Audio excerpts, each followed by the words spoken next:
the anti-recruiter recruiter, right? People often ask me, why do I have the anti-recruiter strapline? I kind of feel like the industry's broken. It needs fixing. The service levels in recruitment are bad. The customer service, the candidate service levels are bad. I think the reputation of recruiters is bad. And so for me, it was, well, how am I going to differentiate myself? How am I going to do something different? I always say to my guys now, do lots of everything. Don't do a small amount of one thing. Do lots of everything. You cannot forget you have to work hard. What you put into this is what you get out of this. Welcome back to another episode of the Recruitment Mentors podcast. I'm your host, Hishem Azzouz, and on this week's episode, I was joined by Tom Wood. Tom has worked in the industry for over 2 decades, and over the last 3 and a bit years, he's been building his own recruitment business, Evans Denham Group. Tom is not afraid to share what he thinks. He's honest, and I absolutely love that when I meet people who are nothing short of themselves and are authentic. I think it's really important in today's world to be exactly that. So we talk about everything from Tom's career in recruitment, the good, the bad, the ugly, his entrepreneurial journey so far, what he's learned, the difficulties, and also why he likes to call himself the anti-recruiter recruiter, and we dive into that. So plenty to learn. I think you'll enjoy it. I think you'll be inspired. Enjoy the conversation. Welcome to the podcast. Thanks for having me. Thanks for making the trip. Pleasure. I've, as I said to you when I reached out to you, enjoy your videos, enjoy your content. Yeah. Not scared to share your opinion. Yeah. Be yourself. Yeah. And I always respect that about people. So I'm really excited to dive into this journey of yours, what you've learned, the challenges, and most importantly, talk about this entrepreneurial journey that you're on after building a successful career in recruitment. So I'm going to ask you the £1 million question that we always like to start with. Yep. But I guess what I always like to do, just for people listening, is just offer people just some immediate context on where Tom is on his journey, what he's been up to, and then feel free to add anything. So how long have you been in recruitment? I'll say 20 years. Yeah. I think, give or take, 20 years. Roughly. Okay. 2 decades of recruitment. Yeah. Okay, cool. And then I'm feeling it.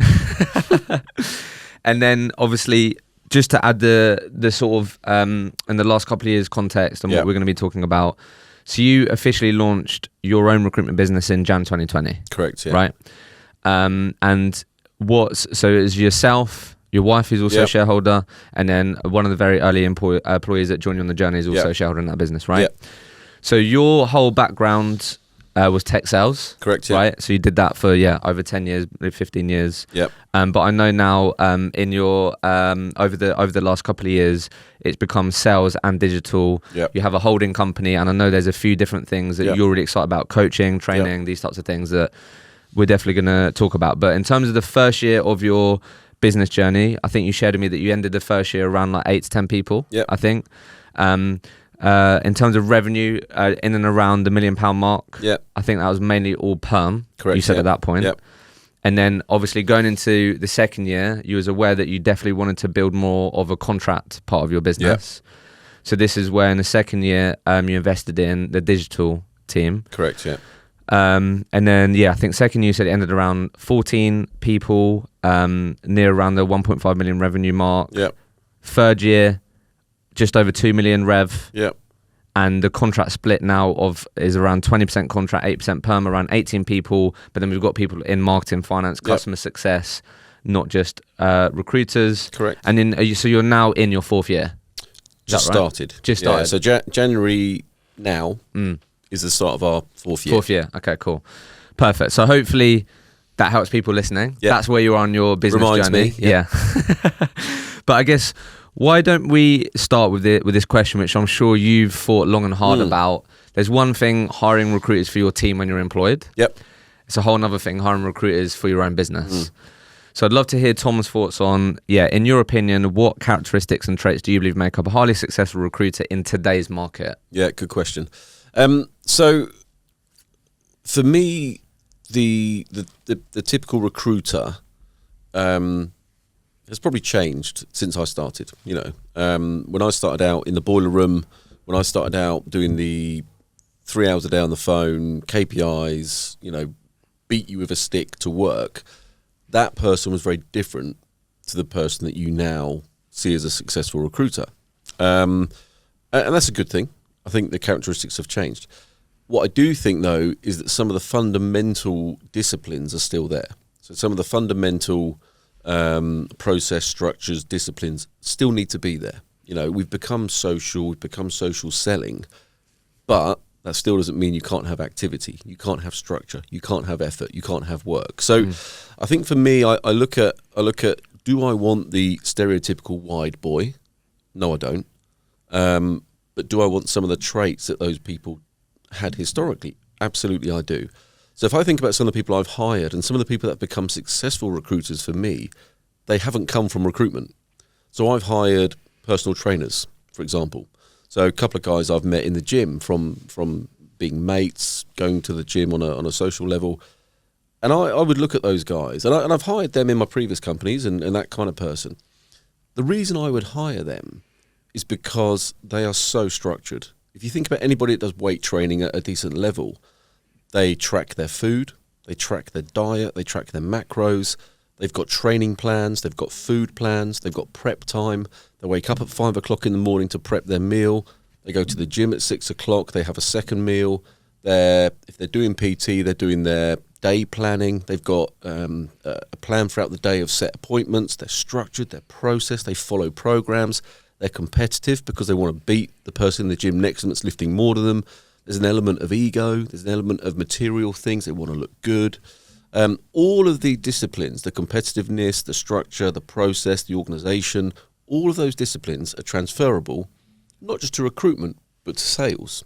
So I would say to those guys, look, you do that either for your personal gain or for your PT business. Transfer that into recruitment, and you will be a success. And it's proved. Those guys have come in. They're the ones that have the day plans. They're the ones that are doing homework at night. They're in early. They're gymming in the morning. They're in the office at 8 o'clock, 9 o'clock before anybody else. They're structured. They're processed. They're disciplined. They're competitive. They want to beat everybody. They want to win everything.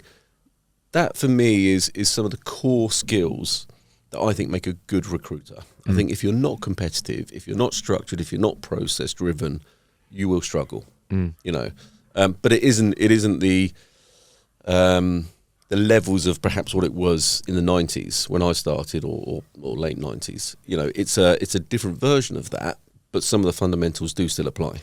Yeah, no, I like the way that you've put that in terms of the mix of, yes, some of the disciplines and the important stuff is still true today. Absolutely. Yeah, no, I really like that. So just to touch on your career then, I think a couple of things that I just wanted to dive into straight away, if it's cool with you, is when we were sort of preparing for this. So you've always typically been in like a perm recruitment environment, right? Or not? Yeah, to a degree. So I have done contract. I've built contract desks. I've built contract businesses, but the bulk of my experience would be more perm. And has it for a long time? Was it tech sales? Always tech. Always tech, and then I would say for the last 15 years, tech sales. Tech sales. Okay, cool.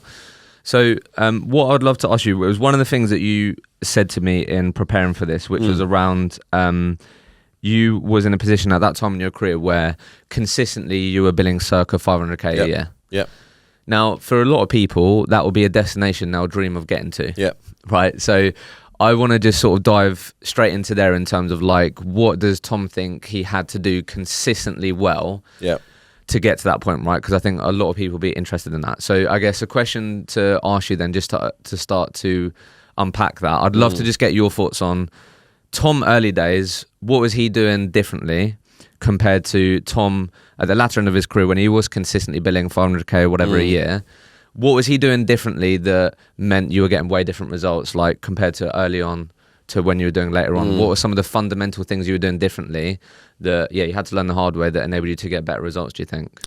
Yeah, good question. I think, and again, I look at that question probably from the view of recruitment, but also generally in life. And I think I've learned those things and applied them to life as well. I think when you're younger and you're inexperienced, you kind of have this scattergun approach. And it's a scattergun approach where you just do anything.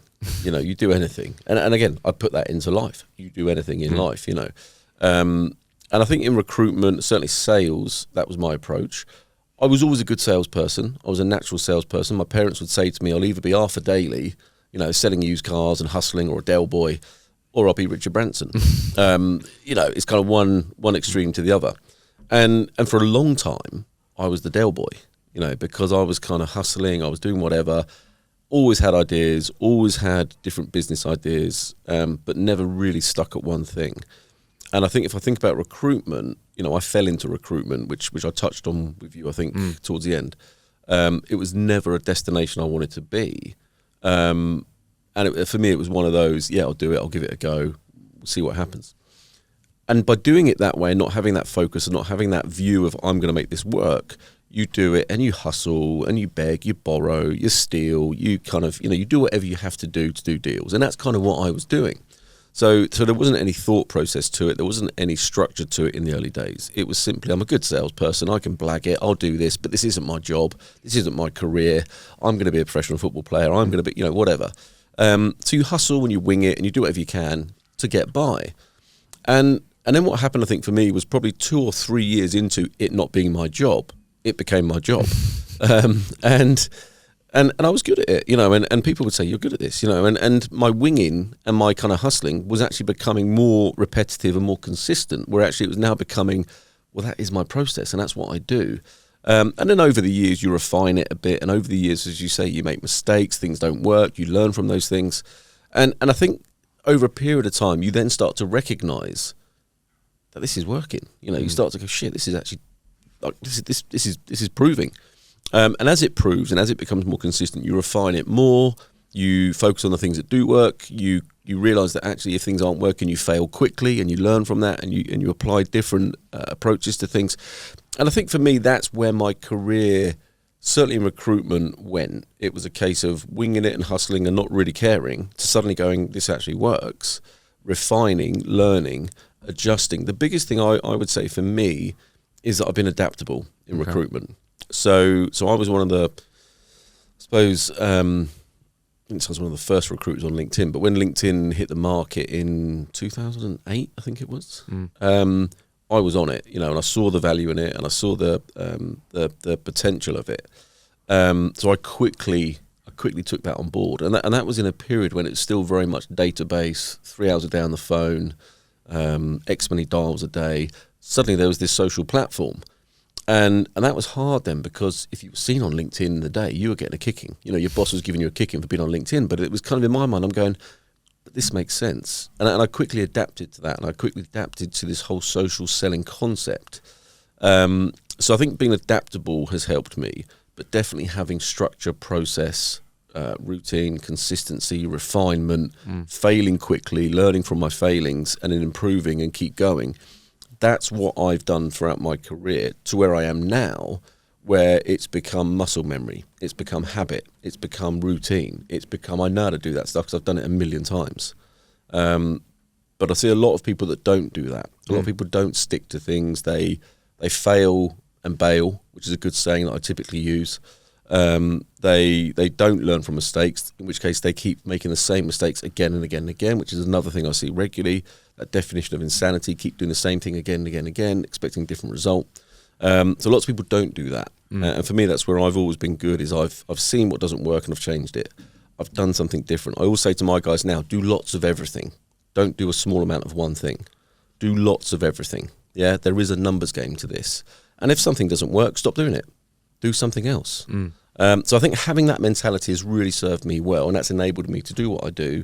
It's got me where I am, and now I'm at a point where I'm still doing those things. I'm still making mistakes. I'm still having massive errors, but I'm learning quickly.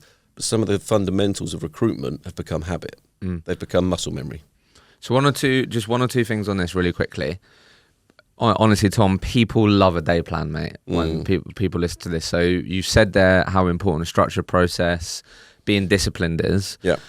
So could we just, because it was probably different now, but could we just very quickly, before we then talk about your sort of entrepreneurial journey, cast yourself back to when Tom was doing the biggest numbers? Yeah.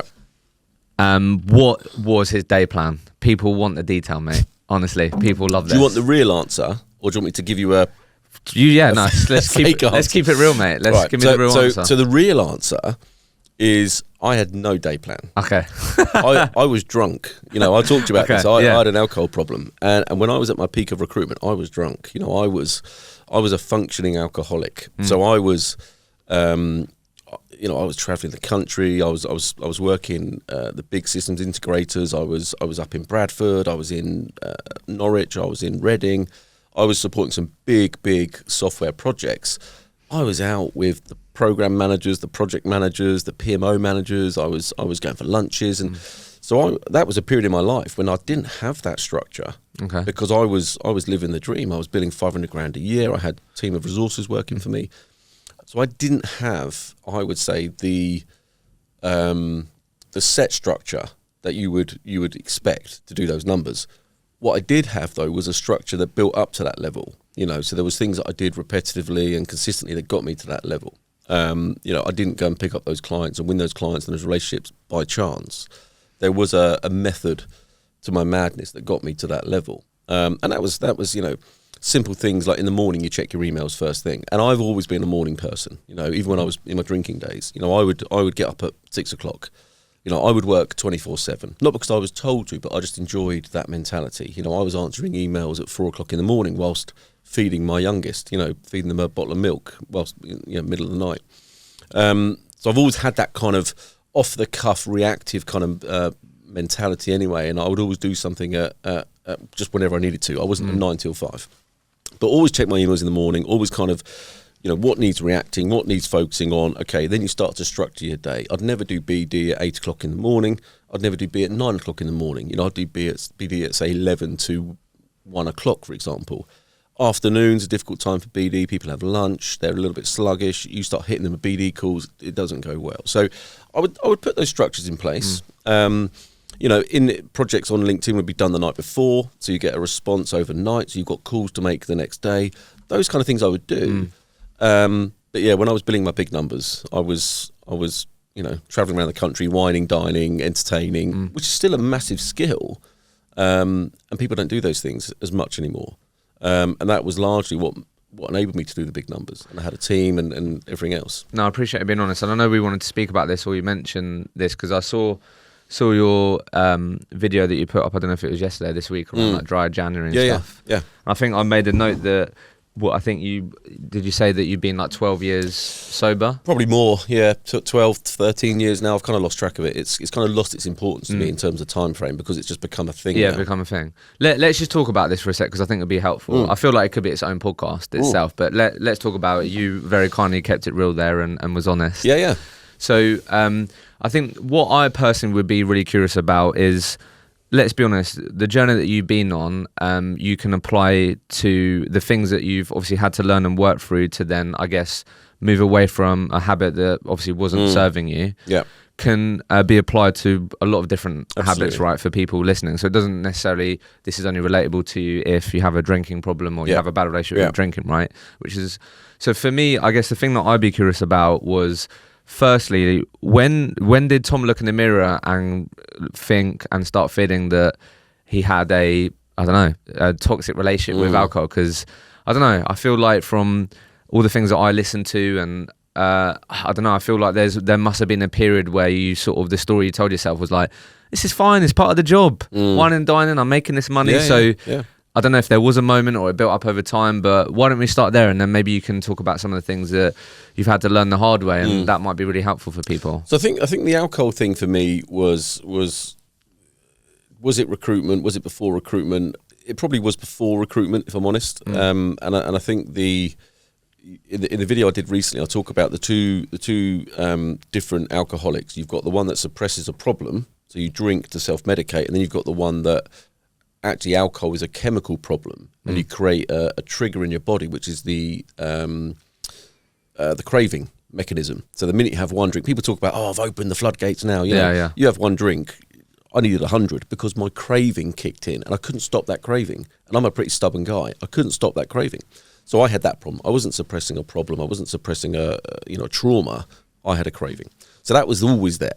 And perhaps it increased over time, and as I got older and drank more, perhaps it became more prominent. So maybe that was an aspect of it. And going into recruitment back in the the late 90s, early 2000s, that was a period when it was cocaine, it was booze, it was, especially in London. So maybe that contributed to it, but it wasn't the defining factor.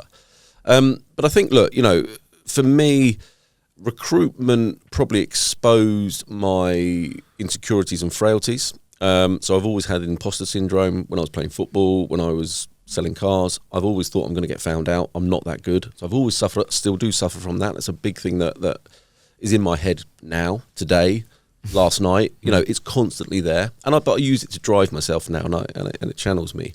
Or I channel it and it drives me, I should say.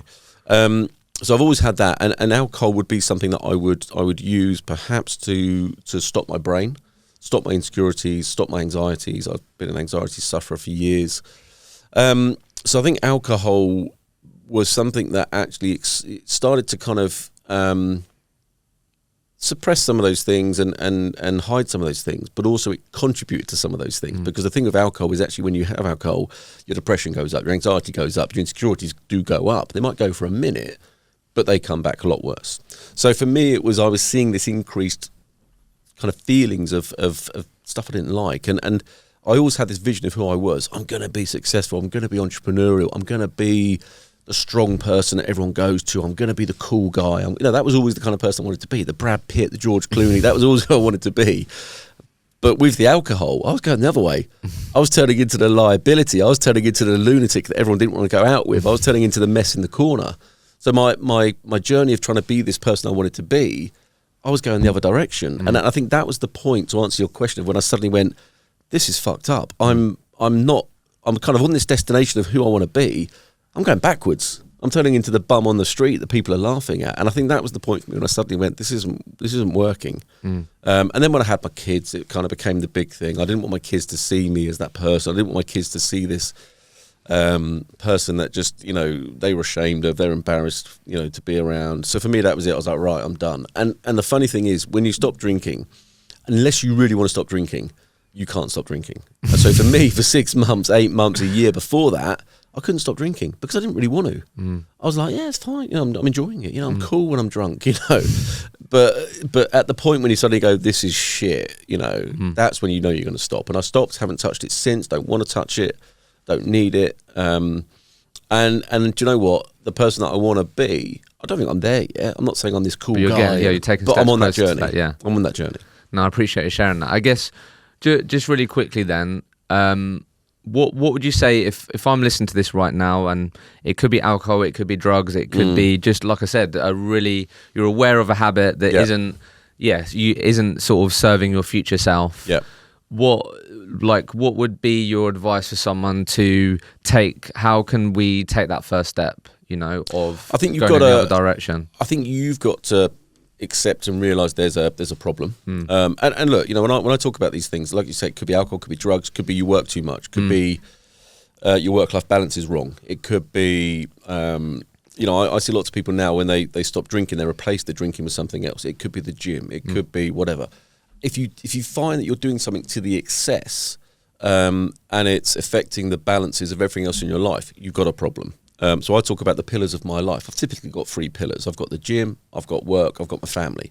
And if you think about a kind of a Greek Colosseum, the pillars going up, they're my pillars. And on the top of the pillars, you've got a platform. If one of my pillars is slightly, say, higher than the other, you've got a slanted platform. So you imagine me or a ball on that platform. The ball starts rolling. That ball represents your life. It represents who you are. If my pillars are slightly off, then I've got an imbalance. Yeah. So the ball, my life is going to slip away. I need my pillars to be level. I need my work, my gym, my family to be level. And I've kind of created that. It all kind of interacts, it intertwines, and it's got a nice balance. Sometimes, however, I go the wrong way. Sometimes I go, fucking right, work, and family suffers. I don't see my kids. I'm not reading bedtime stories. I'm not spending time with them. I'm not present. They feel it, and I feel it, and it starts to suffer. Then I'm going, shit, I need to see my family more, so I stop going to the gym. For me, the gym is a mental thing as well as a physical thing. So if I'm not going to the gym, I'm getting stressed, I'm getting anxious, so I can feel it. Because I'm stressed and anxious, my kids are getting neglected, my work is suffering. It's all gone to shit. So for me, I've got to have that balance and I've got to have that harmony. And that's my advice to anybody, that if they're doing something to the excess, if it's affecting other aspects of your life, you've got a problem. If it's not, and your life is great, and your life is brilliant, and everything's fine, and you're not being a twat, and you're not, hugely in debt, and you're not getting in fights, and you're not cheating on your missus or your boyfriend, your work's brilliant, everyone's happy, fine. Crack on, really, because there isn't a problem. Yeah. But I think if for me the rule of thumb really is, if you're doing something to excess that's affecting everything else in your life, or even one aspect of your life, you need to address it.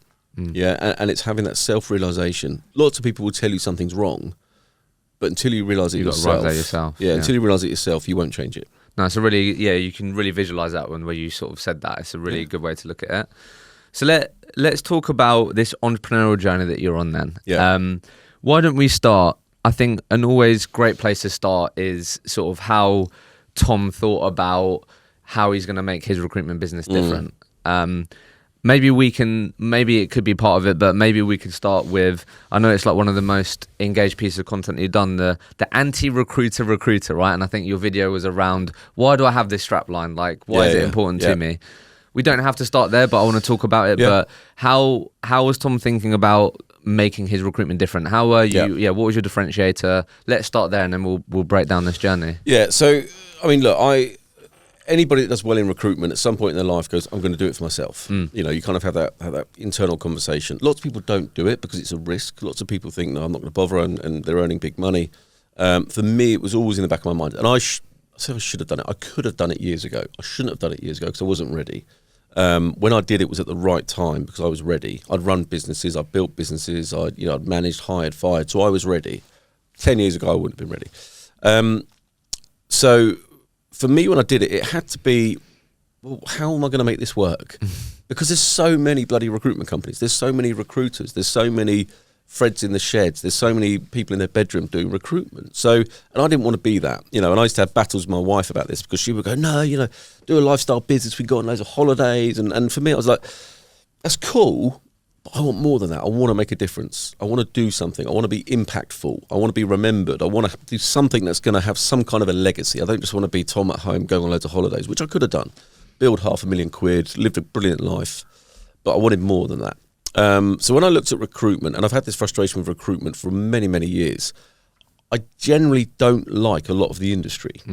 I don't like a lot of the people in the industry. I don't like how the industry is conducted. I don't like some of the practices. As I talk about the wide boys, I don't like that mentality. I don't like the sort of the pinstripe suits, the red braces, the brown loafers. I can't stand that. And I think there is an issue with that. And I think recruitment companies and recruitment owners drive that behaviour, and I know why they do it. They think it makes them money. To a degree, it might do, but that's a short-term win for me. You see all these guys spouting off the Wolf of Wall Street bullshit, and if your wife's ugly, get on the phone, and it's just like Jesus Christ. And I've seen people do it. Yeah. So I kind of feel like the industry's broken. It needs fixing. I think the service levels in recruitment are bad. I think the customer service, the candidate service levels are bad. I think the reputation of recruiters is bad. So there's lots in there that needs fixing. So for me, it was, well, how am I going to differentiate myself? How am I going to do something different? How am I going to make an impact? The anti-recruiter strapline wasn't the kind of the outset goal. The outset goal was, we're going to do this better. The initial thing I was going to do better was be a better recruitment company for my employees. That was the thing. Right. So I came from a recruitment company that was quite hardcore. Mobile phone in your drawer. The CEO would track how long you're in the toilet for. You'd get an email going, you spent 7 minutes in the toilet. What were you doing? It's like, do you really want to know? Your mobile phone's in your drawer. You weren't allowed to go and talk to people. So for me, it was like, I'm going to make this a better environment for my employees. I'm going to make it a better work-life balance. So, and do you know what? It pissed me off actually, because pre-COVID, I was kind of one of the first recruitment companies that went remote working, unlimited holiday, relaxed environment, no KPIs. You're going to take ownership. You're going to be accountable. I'm going to hire adults. So I'm going to treat you like an adult. What you put in is what you get out. That was my whole vision. COVID came along and completely fucking stole my thunder. COVID came along and literally was like, the whole fucking world went remote. So I'm like, shit, got to get a new USP. And we're kind of doing that, and we're kind of evolving with that. Actually, the funny thing is I've slightly reverted on that now, because I'm not a big fan of the fully remote model, which is what I preached at the beginning, because I've seen it doesn't work. You need to have a hybrid element. You need to have the people, the competitiveness, the culture. So I've kind of reverted a bit. But initially, that was my setup. This is what we're going to do. This is how we're going to be different. The evolution of that is we can do that, and that's cool. But as I said, kind of COVID came along and pissed on my bonfire a little bit. So I've kind of lost what made me different. What I'm sort of now doing is going, do you know what, actually, I'm going to make more of an impact than that. Yes, we've got a lovely company. Yes, we can have our values and who we are. And I still stand by that. But I'm going to try and impact the industry more. You know, I am going to try and fix the service levels. I am going to try and whittle out the shit recruiters. I am going to try and reduce the amount of bad recruiters, bad habits, bad behaviours. So I'm on a journey to massively change that industry, and it's the perception of the industry from a candidate perspective, from a client perspective, from the externals looking in. I'm on a journey to change that, and some of the things that I'm doing from a business perspective will impact that and will change that. And there's some stuff we're going to launch this year that will do that. You know, does it need to be regulated? Possibly, because essentially, look, you could meet a guy tomorrow and sell him the dream of recruitment. He goes, yeah, fucking brilliant. I'm going to set a business up. Goes and sets it up. Starts recruiting for people. What he's then essentially doing is he's affecting the company he's recruiting for. He's affecting the person he's recruiting. He hasn't got a clue. And that's the problem with recruitment. You can affect a business and you can affect someone's lives by selling them the dream, but completely misleading them. And then you've knackered a business, you've knackered someone's life because you've sold them the wrong dream. And that for me is a worry, because nothing's regulating that.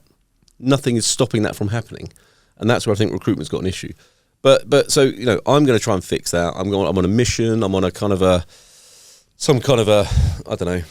journey to try and change that industry. And what I want to be is that there's credible recruiters left, because there's so many of them out there. Many. But they get tarnished with that bad brush. Hey everyone, a real quick one from me. This podcast would not be possible without our amazing podcast partners, Vincere and Sourcebreaker. Because you listen to this podcast, you're able to get your hands on exclusive savings on both of these award-winning products. If you're a growing recruitment business, you have to check out Vincere, who are an all-in-one operating system for your growing recruitment business. With Sourcebreaker, if you want to make sure that all of your recruiters have the best tools on the market to stand out and beat their competition, then you have to check out Sourcebreaker. Use the link in the show notes, in the comments below, and you'll be able to get yourself exclusive savings on these amazing products. Well, why don't you just talk really quickly on that? Because look, I think when we spoke about this, look, that really resonates with me. It's a big part of why I started this podcast. And for me personally, I don't know how you feel about this, but I think we've got a better chance of getting to the place that you're describing if we collaborate more rather than tear each other down. 100%. But I think what I liked when you, even in this video, but it's what you said to me as well, is yes, 100% the industry has to take accountability for some of the things that you said. But it's also, obviously, you shared with me around your perspective on, well, part of the accountability as well is clients and encouraging bad practice. So why don't you just talk a bit, just share your perspective on that? Because I think that would have been a big reason why people really enjoyed that video. Is like, yes, there are a lot of people that cut corners, do rubbish things, but also the accountability can't just be on recruiters. So I thought it was interesting. Well, and it is for me, because it's very easy to blame recruiters. Yeah, very easy. But recruiters are only reacting to a situation. They're reacting or responding to an environment, or they're reacting or responding to a situation. Now, for me, there's accountability across all three components of recruitment: candidate, client, recruiter. There's accountability there. It's a bit like the chicken and egg. Where did it start? And there'll always be an argument on that, to say, no, it's them, it's you, For me, when I look at it, I think there's accountability across all of it. So let's think about the recruitment journey typically. I'm not talking about exclusivity, I'm not talking about retained, I'm talking about conventional, speculative, permanent recruitment, which is the majority of the industry. So a client has a role, a client goes, right, need to fill this role, mega urgent, let's get it out there, let's get it in the market, right, let's go and hit all the usual suspects. So they go and pick 6 recruitment companies. They go, right, we're going to do this. They go to market, it's right, we're going to have one briefing call. You can't ask any questions on that call. You can listen. You can maybe send an email through. Following that call, you can't have any contact. You're going to send all your CVs through the applicant tracking system, and we'll come back to you, when we've reviewed them and when we feel that there's a good profile. So they're basically going, right, we're going to handcuff you, so you can't do this, you can't do that, you can't do this. Plus, you're going to race against 6 people. We're not going to pay you a penny up front. We're going to pay you nothing, but we're going to let you race. We're going to let you go.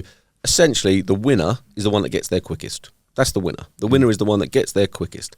So what will typically happen, and recruitment model is those 6 agencies will go, right, fucking hell, right, let's run, let's race, let's fucking, right, we've got to beat these guys, we've got to go and what you're then doing is, as a recruiter, you're going, well, I haven't got time to be credible. I haven't got time to do the research. I haven't got time to spend on a pitch. I haven't got time to spend on a nice presentation. I haven't got time to really qualify people properly because I know I'm racing against those 6 guys, and I know some of those 6 guys, and they're going to be ruthless. So you're racing. You're sacrificing quality. You're sacrificing substance. You're sacrificing credibility. And what's going to happen is you're going to lie. You're going to cheat. You're going to manipulate. You're going to cut corners. You're going to try and shaft your mate. You're going to try and do whatever you can to win that race. So what then is happening is CVs are getting sent without being qualified. CVs are being sent without the candidate even knowing. All these bad behaviours are coming into it because it's a race. And then the clients go, oh, it's amazing, got all these CVs. They start interviewing the candidates are rubbish. There may be one that gets through the loop and they kind of go, yeah, okay, we're going to hire that person. That person then leaves after 2 months. What then happens is the client turns around and goes to the recruitment company, that was terrible, that was a shit service, you were awful.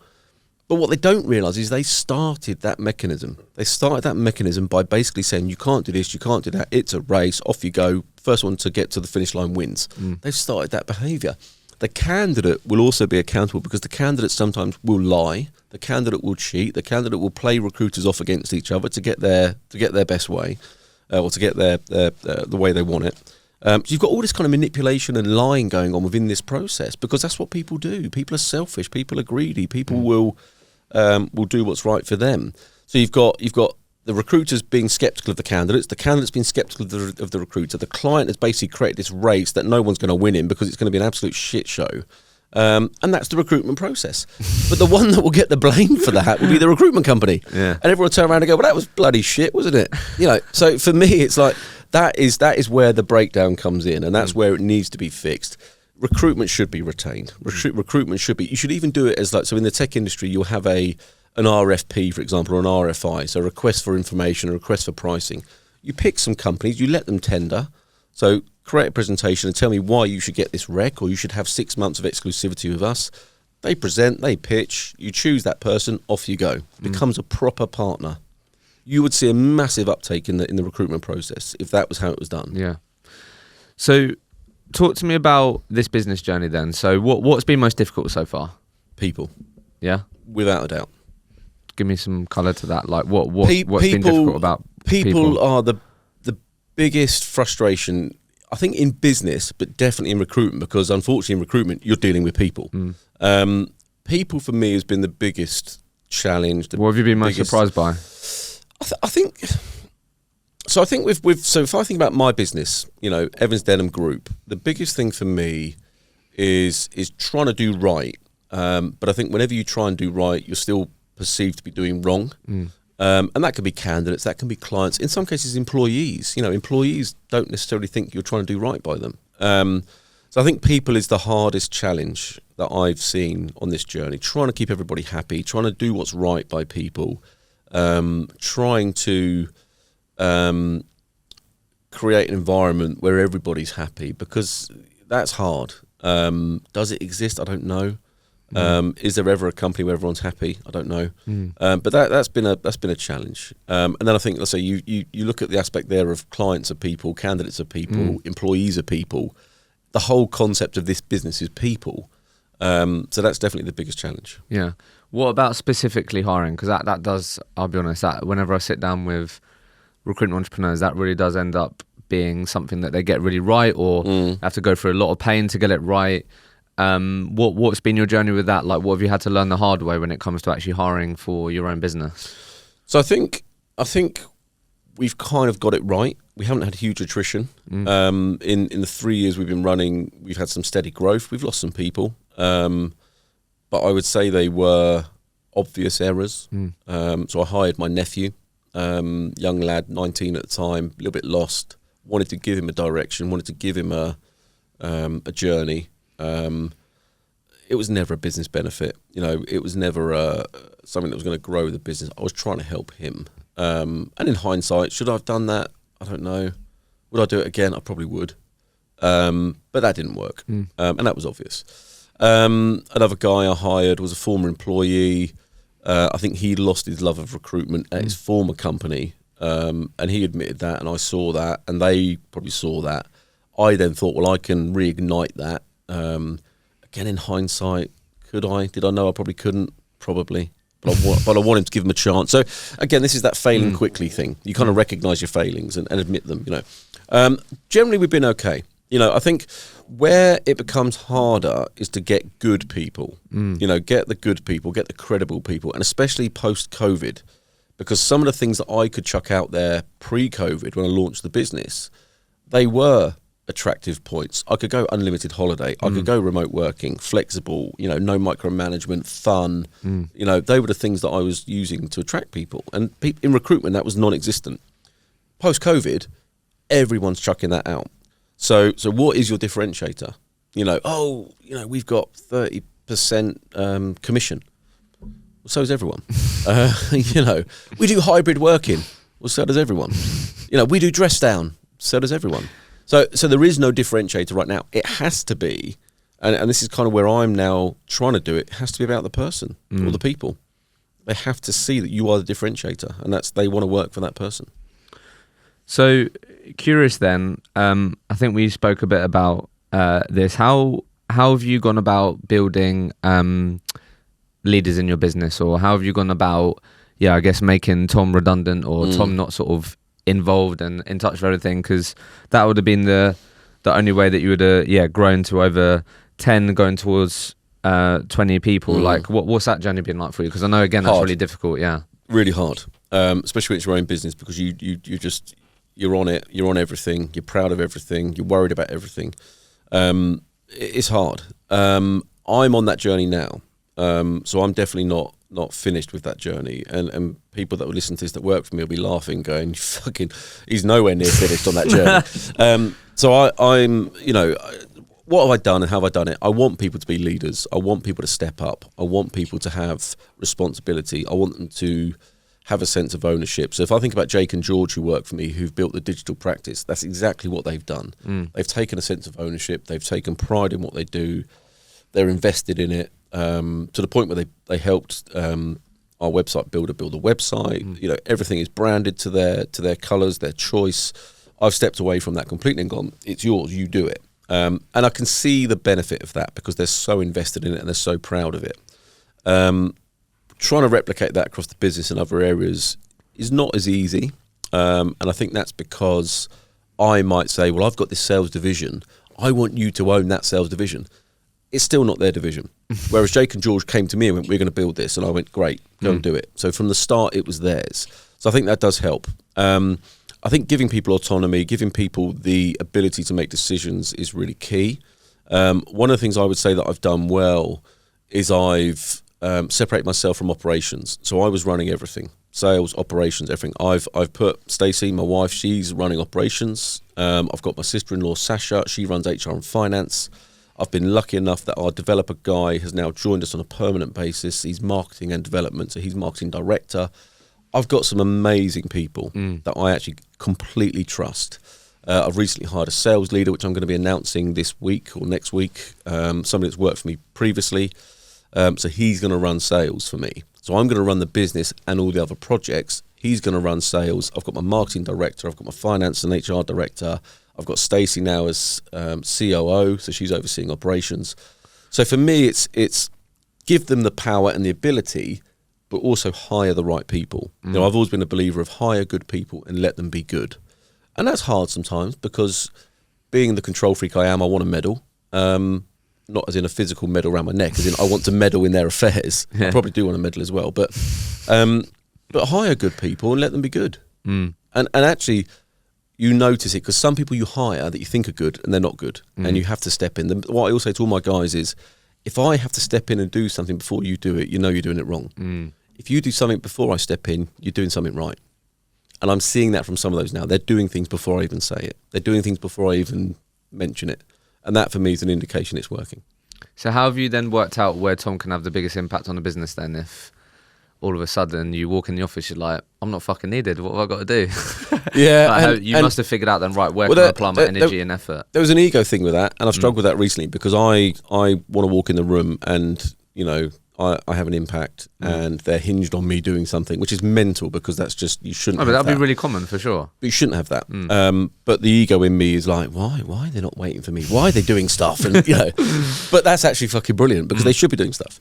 So where am I? So running the business, you know, where I was struggling back into last year was I was dipping into some of the other projects that we're going to launch, we're going to build, focusing my attention into them and then forgetting about sales, forgetting about the consultants. And then what was happening was numbers were dipping.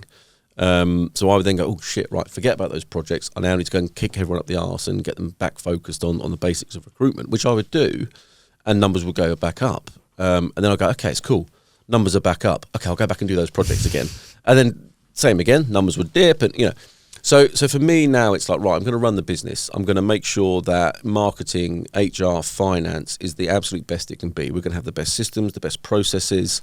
From a marketing perspective, there's so much to do, and I love marketing. So we're going to do podcasts. There's a book coming out. There's various different businesses we're launching. We've got the Evans Denham group page, which we're massively driving the brand and the following on that. We're at 250,000 followers in 3 years. We're going to get that to 1 million, probably in the next 18 months. And that million becomes my audience then, that I can then leverage for all the other ideas that I've got and all the other things we're going to implement. So I can focus on marketing. I can focus on running the business properly.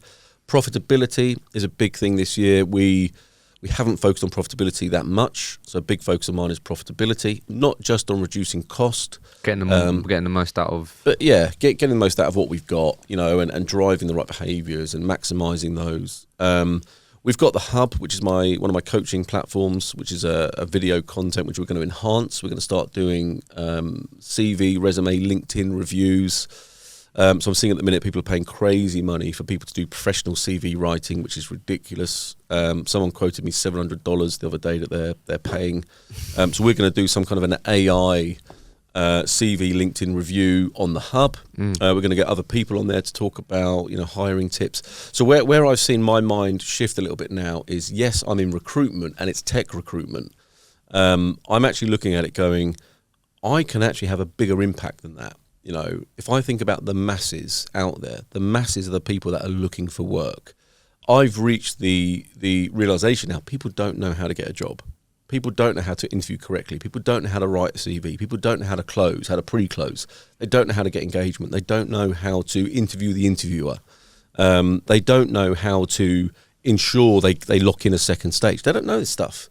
So I'm on a mission now to help the people that are looking for work, help the unemployed by teaching them those tools. So I've kind of got that side of my business, which is more of a generalized coaching. Then I've got the recruitment business. The model I've got, which is the Evans Denham Group, that's a parent company, a holding company. That's where the infrastructure of our business sits. My vision is the recruitment side can keep on growing. You know, we could have Evans Denham Healthcare, Evans Denham Construction, Evans Denham Finance, for example. So we'll have those businesses in recruitment. We've got ED sales, we've got ED digital, we've got an internal business at the minute, which is ED tech. It's not external. It could be. I think it will go under digital, if I'm honest. So we've got that business. The other side of the business is more coaching platforms, academies that I'm going to build, the Hub, the book I'm going to write and launch, podcast we're going to put out there. And a lot of that is aimed more at helping people to get hired. So it's not specific to tech and recruitment as such. It's more about the job market, hiring, unemployment, how to get a job. And that for me is where there's a massive value. There's a massive value in that. And then we've got the app business as well, which actually is recruitment. So that sits on more on that side, and that will launch hopefully, this year as well. Family. Yep.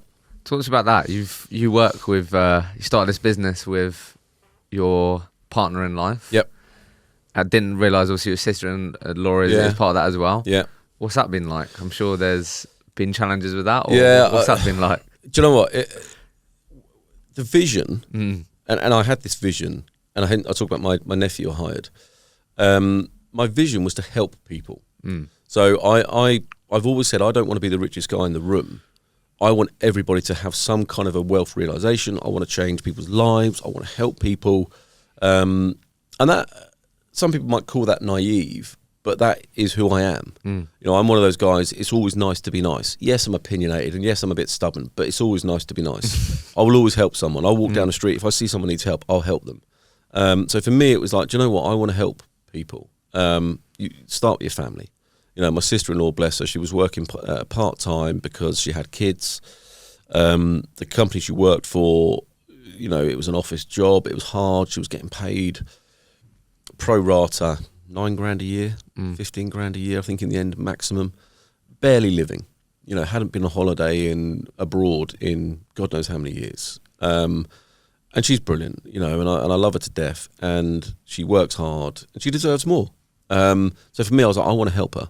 So I brought her in. She worked in finance, and she's done HR. And so I was like, she could be my operations manager. Brought her in and changed her life. And I don't want plaudits for that at all. The plaudits I get is seeing her going on holiday last year to, I think they went to Barbados or Cyprus, her and her kids and her husband. You know, that's what I love seeing.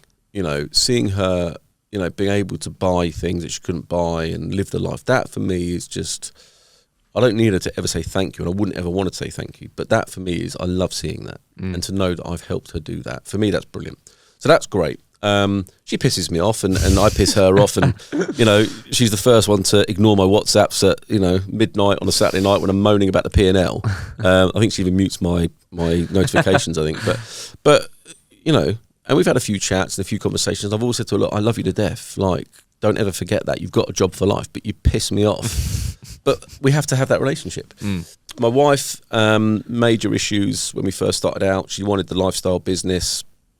I didn't. I wanted, you know, the bigger business. I wanted the empire. Huge strain in the early days because of stress, because of the business was absorbing me. Our relationship was failing. My relationship with my kids was failing. So massive amounts of strain then. We changed the structure, and she is now involved. So when we first started out, she was a shareholder because it was just more tax convenient. You know, it was more beneficial to kind of go, well, you could have a salary and I'll have a salary. You can do a bit of office management as your job and it will kind of work. And that was kind of how we positioned it. She was a hairdresser for 16, 17, maybe 20 years. So she wasn't in recruitment. So she never worked in an office. So it just kind of didn't make sense. We then made a decision that, okay, I'm not going to not do this, because this for me is my dream as a kid. This for me was my ambition, was to build a business. So, you know, the only way that it's going to work is if you actually have a proper job in this, you know, if you properly do something. So I said, right, I'm going to make you operations manager at the time, I think, or operations director, and this is going to be your job. And do you know what? She's been unbelievable, like unbelievable. I mean, learned a lot. She watches a lot. She runs that business as I do. She can't do the things I do. She's not maybe got the ideas I've got, and she's not got the entrepreneurial side that I've got, and she's not got maybe the people aspect and maybe the gravitas. She's very introverted. You know, if she was sitting here now, she'd be under the desk probably crying. You know, so she hasn't got that ability. But she is organised. She's structured. She is, where I'm perhaps too nice, she's not that nice, and she'll be harder. She runs that business, you know, phenomenally. I mean, you know, and I sort of joke about it. She ensures the bloody coffee is filled up, you know. She'll build a desk with me when a desk needs building. You know, we're in there, we're building desks, we're building chairs, we're putting TVs on the wall. You know, we're that hands-on. So she'll do that stuff. Equally, she'll sit in marketing meetings, finance meetings. She runs the finance and operations team now. We've got a customer success manager, reports into her. She's on it, you know. I've seen her looking at the P&L more than I do, you know. So she's on it. So to have that, I think, has been really fortunate, because initially it didn't work. You know, it didn't work, and it was the kids were suffering, the business was suffering, the relationship was suffering, the extended family was suffering. My sister-in-law's her sister, that was suffering. So to get it where we've got it to is much better. Just as we come to an end, then, just on that, because I think a lot of people struggle with this. Yeah, I think a lot of people, when they start their own business, do you actually ever switch off? I don't think so. I just think you have to what I've really had to get better at is just being present. I think there's nothing more worse than your partner saying like you're not there, or like that's horrible to hear. So I get just on that really quickly, like obviously as you kind of shared with us, it was difficult. Like what's ended up really working? Have you ended up putting some like good boundaries in place? Have you ended up sort of putting some non-negotiables in place? I think, it goes back to probably where I talk about my 3 pillars. Yeah. So my 3 pillars for me to operate have to work in harmony, and I think everybody has those, but some people might have 25 pillars. Again, you have to kind of do some of your own self-analysis on this to work out what are the important things to you. For me, it's simple. It's my family, it's the gym, and it's work. But I don't have an off switch on those, and I think that's what enables me to work. So I don't have no, it's family time. I don't have that. That wouldn't work for me. I would struggle with that because I'd have one eye sort of in the corner looking at my phone going, what's that notification? It has to be combined. So when I go on holiday, I do work, but I go to the beach and I play in the pool with the kids. And I might go, hang on a minute, Albie, let me just go and do a quick phone call and I'll come back. So I don't have what people would have sometimes, which is, okay, I'm going to do 4 hours of playtime with the kids and I'm going to do 3 hours of work. I don't do that because for me, that's really hard to manage. And I still think you're losing out somewhere there. And it's too rigid, it's too structured. In the running a business and the entrepreneurial world, you can't be that rigid. You have to react, you have to be spontaneous. But on the flip side of that is, I then have to put the phone down and play with my kids. I then have to put the phone down and go and play football. I have to go and, do a cannonball in the pool. And, for me, that works. And as a family, that works. I have to go to the gym, but I go to the gym. It's on our business park. So I go to the gym in the morning at 9 o'clock. I take the kids to school. I go to the gym at 9 o'clock. I'm in the office at 10. We start at 10. I've done that. I've got the balance, and then we'll go home and we'll go home at 5 o'clock. I'll play some PlayStation with my kids. My phone will be next to me. I'll go, all right, mate, I've got to go and sort this out now. I'll go and do a quick phone call. I might get on the laptop. Then I'll go back and play PlayStation again.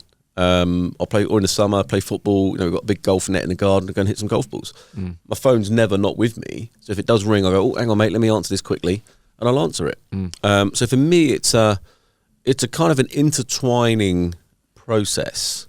And that isn't for everyone. You've got to find what works for you, because some people having the switch off and the discipline works. For me, it doesn't. If I have a switch off, it increases my anxiety massively because I think, what am I missing? So I have to have an intertwining thing. But I mean, example, my kids after school, they come to the office. Really? Yeah. We've got Xboxes, we've got arcade machines, we've got TVs in every bloody room. We've got 3 big offices. They go and play Xbox. We've got drink, we've got sweets, we've got donuts, Krispy Kremes on the go. They love it. And it's good as well, because my kids, especially my youngest, when we started this business, he was 3.5. He's now 7.5. The people that work for me, Scott, who's one of the investors, he's seen my kids grow up. He's like Uncle Scott. They're fighting in the office. So we don't have that switch off. And that is what enables it to work for us. The kids can come in, they play, they mess about with the guys in the office. My daughter, who's the oldest, she might on a Friday night, if she's out in Tring with her mates, she'll have a key to the office. We'll go, go back and get some pizza and go and watch telly in the office. Yeah. Why not? No, I appreciate you being honest there, because look, I'm sure like there's definitely a narrative online that's like, oh no, you can't do that. It's like work-life balance. So I appreciate you being honest there. Works. It's what works for you. It's about what works for you then. It's what works. When I was talking about the alcohol thing the other day, you can only listen to what I say and take snippets of advice. It isn't the gospel. What works for me may not work for you. So you have to find what works. If you have to have an off switch and you have to have a complete, turn your phone off at 9 o'clock. People talk about sleep and that kind of thing, and not having the UV lights and all those kind of things. If it works for you, do it. If it doesn't, don't do it. Do you know what I mean? I don't think you should follow set rules because someone says they're the set rules. Yeah, find what works for you, and if it works, keep doing it. As I said to you before, fail quickly and learn from it. Apply that to life, and you won't go wrong. So look, as we come to an end here, then I'd love to just end on here. Then what's Tom's perspective on what do great recruiters have to do in 2023 to have a great year, stand out? I don't know how you feel about it, but for sure things are going to be difficult for different people, different markets. But what sort of Tom's perspective and your mantra for this year and what people can do to, just be successful, do well. Yeah, so, I mean, without upsetting some of your audience, I think the Generation Z need to have a bit of a wake-up call, because I think where they want everything to be happy, harmonious, work-life balance, my mental health must be amazing, all those things, which are great, you cannot forget you have to work hard. Mm-hmm. And I think where I'm talking about the Generation Z now, because that's the generation just behind me, very closely just behind me, I think I just missed it, I think. I was a millennial. The Generation Z, they have a different view, different perspective. They need to make sure they still work hard. And a lot of recruiters fall into the Generation Z bracket. They need to work hard. You cannot succeed if you don't work hard. You cannot be successful if you don't work hard. So my biggest focus for everybody right now is you need to work hard. Think about the return on investment. What you put into this is what you'll get out of this. So if you work hard, you will do well. There is a numbers game to this. When shit gets hard, you have to increase the numbers. So, I always talk about do lots of everything. Don't do a small amount of one thing. You can get to a point where you're billing 300 grand a year and you kind of got a couple of clients and it's going well. You're probably not applying yourself as much as you would have done to build up to that point. You're probably into a routine. If you lose 2 of those clients and you're suddenly down to billing 100 grand a year, you can't sit back and go, it's all right, it'll change, and rest on your laurels. You have to go back to what you did to get those clients and to get that position. You have to do a lot of everything. So work hard. You cannot sacrifice that. Work hard, put variety into what you do a lot of everything, and be consistent. The biggest thing for me is consistency. People do something for a week and go, that didn't work, and I'll do that again. It's too short. Or they do it for a day and go, shit, I didn't get any results on that.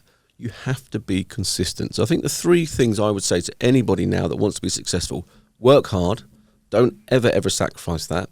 Number 2, do lots of everything, have variety, so mix it up, and be consistent. You do those 3 things in recruitment and you will be successful, categorically. Even if it's a numbers game, you'll be successful. Yeah. And just to add my thoughts on that, why people listening should feel freed by that, or almost like that should be a real positive, is that all those things that you just said there are in your control. Massively. And we can all get caught up in today and focus on the things we can't control, right? And I think the sooner you start going, I read this on the news, so my clients said this and all this is happening, you're going to be in trouble. So all those things there that Tom's just broken down, you can control, and that should give you positive, that should give you optimism, that if you control those things and you're honest with yourself, then you're always gonna have a fighting chance. The thing on that as well, and this is one of the things I would say to anybody listening to this, is we've all got the same amount of hours in a day, and it's what you do with those hours and it's how you utilize those hours will determine how successful you are. You look at people that are hugely successful, they don't have more time. They just use that time better, and that's something else I think recruiters need to realize. We're not saying it's 9 till 5. You can do 9 till 5, but you'll only get so far. Or you can do 9 till 5, but your utilization of that 9 till 5 is so unbelievable, you just fucking excel. That's hard. But think about the 24 hours you've got. Think about the time you're sitting on your ass at home on the sofa watching Kim Kardashian, or you're scrolling through social media for 4 hours at home. Do something else. Do something productive. Do something that is going to make you some money. I always say to people, and I got consumed by Instagram in lockdown. I was so self-obsessed with my 6-pack and so self-obsessed with just me being an influencer and all that madness. I was spending more time on Instagram than LinkedIn. And that was the year I should be building my business. It was mental. I was so consumed with it until I had an epiphany. And I went, what the fuck am I doing? I'm on Instagram more than I'm on LinkedIn. For what? For likes? For validation that I'm fit or whatever, mental. So I got rid of it, completely deleted it, and I focused on LinkedIn because that would make me money. Your brand, you're putting your profile out there, it will make you money. You're not going to become an influencer on Instagram as much as you might think you are. You're not. Do something that's going to make you money. Be productive. Maximize the 24 hours you've got in the day. Work hard, do lots of everything, be consistent. You will be successful.